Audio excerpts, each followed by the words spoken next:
I think Shamar is the kind of person who doesn't say no very easily. I think he doesn't want to hurt anyone.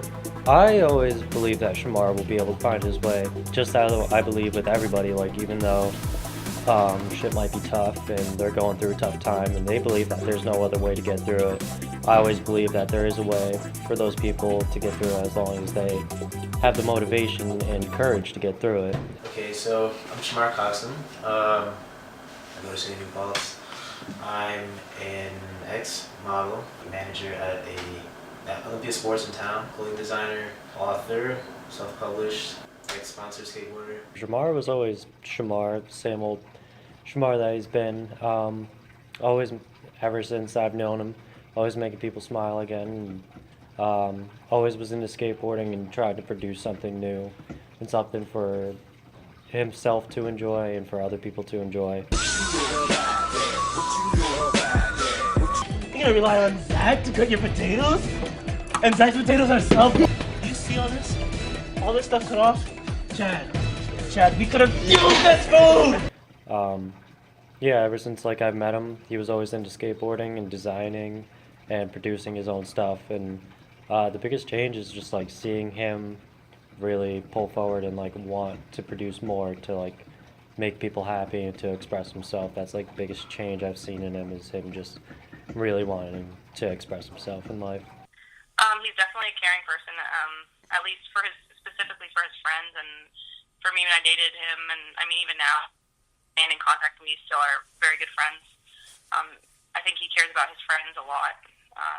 They mean a lot to him. He's very self-aware about, his drinking problem and kind of not socially, but how his mental state.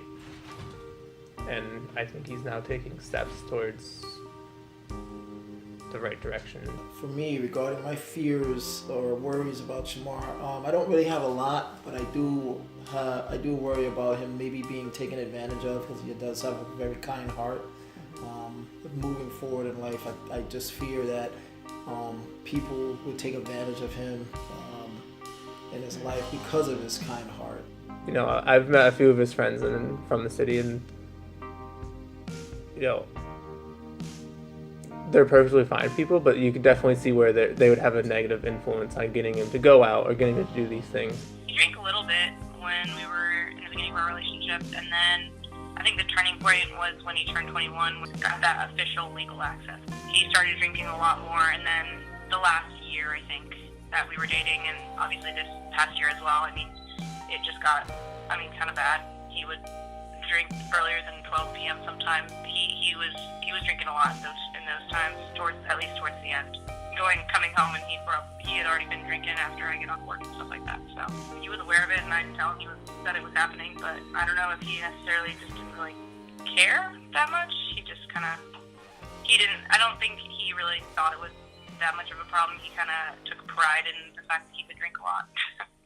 Just looking back, I just couldn't see how lucky I was to have her, and she was so committed, and I feel like I should have married her, but that's neither here nor there. Alcohol had a big influence on my decisions in the past year, and I feel like that was one of the reasons, but I just wasn't thinking straight, and I was drinking pretty heavily every day, morning and night. Actually, breakfast, lunch, and dinner. When I totaled my car, the airbags exploded in my face. I was just frantic. I pulled over on the side of the road. I put my hand under the car.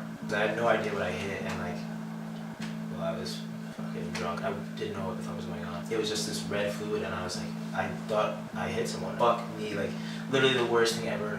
It was transmission fluid. I found out is what it was. I couldn't imagine if it was actual blood on my hands, and so that was like a real big moment of change to step back on my drinking. Everything you do in life is a learning experience, and so there are good and bad consequences, and so no matter what he does, right, he's going to learn and grow from that because he does have a solid foundation in terms of what is right, what is wrong. I can tell you not to do something. However, in order for you to learn and grow from it, you have to experience it. And so there's a lot of things that he is going to experience regardless of whether we want him to or not. But as long as he grows from it and make it something positive in his life, then, it's life in general. But life is a journey, and so you live it to the fullest and learn from your mistake and grow from it. Right now, I'm actually looking at my new room for the spring semester of 2017. Very excited. Just signed it today. I mean, I moved out 4 years ago for basically the exact same reason. I felt like I needed to grow up. And now coming back home, it's just like I work full time, I go to school full time. Yeah, I couldn't do it with my parents anymore. And they're very pissed off. Dad was bawling when I told him, or when he found out. He thought I was spitting in his face, but it's really not about him, it's about me. Becoming a man, it's not like it's the first time it's happened. So it's just like, sorry, Dad. I think that he needs to realize that he's an amazing man and he has a lot going for him, and he's a huge entrepreneur, and I know that he could be extremely successful when he puts his mind to it. He's always coming up with new ideas and new things, and I think if he puts his mind to it and finishes school and gets back to the city, I think he can be extremely successful whenever he gets there. The future, in a year from now, I expect to be back in the city, hopefully funding my own projects, living with my friends that I've now made. So that's where I'm at. That's the future. He's going to do great things. And so that's our gift to the world. Our son Shamar and our daughter Essence, both of them are our gift to the world.